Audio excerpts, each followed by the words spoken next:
লাড্ডু ছাড়া গণেশ পুজো, লক্ষ্মীর পাঁচালী ব্রতকথা ছাড়া লক্ষ্মী পুজো, লাইটিং আর আতশবাজি ছাড়া দিওয়ালি যেমন সম্পূর্ণ হয় না, ঠিক তেমনভাবে শুভ শারদিয়ার পরে শুভ বিজয়া না করলে পুজোটা সম্পূর্ণ হয় না।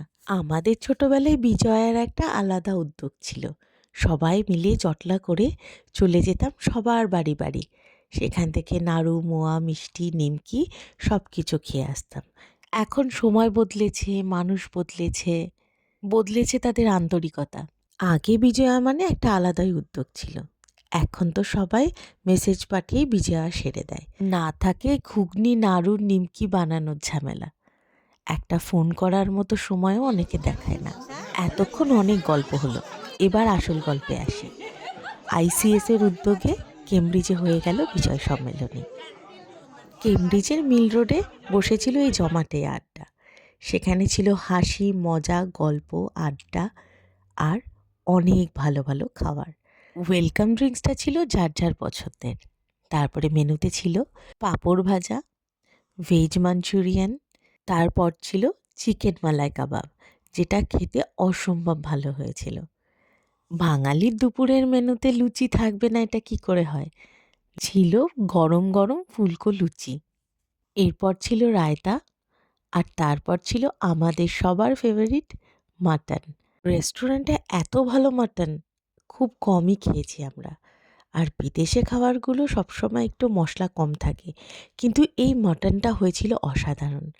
তারপর ছিল পনির বাটার মশালা, সঙ্গে ছিল ভেজ পোলাও, আর সব শেষে ছিল সিমাই, সাবুদানা আর অনেক ড্রাই ফ্রুটস দিয়ে একটা পায়েস।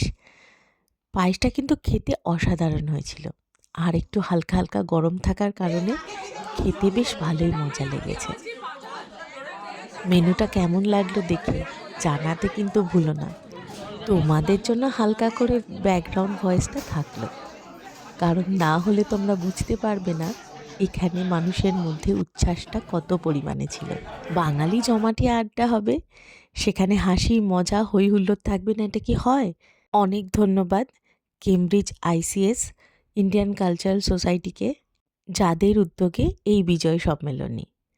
হাসি, মজা, ঠাট্টা, আড্ডা, গল্পে, গানে আর বাচ্চাদের খেলায়, মজায়, আনন্দে দুপুরটা অনেক ভালো কেটেছে।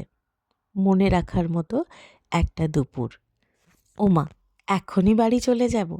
আগে সবাই মিলে সুন্দর করে কিছু ফটো তুলে রাখি, যাতে পরে যখন ফটোগুলো দেখব এই অনুভূতিটা আমাদেরকে যাতে অনেক আনন্দ দেয়।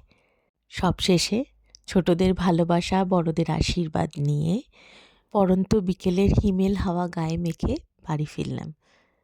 ফোনে থাকলো অনেক স্মৃতি, আর অপেক্ষায় থাকলাম সামনের বছরের।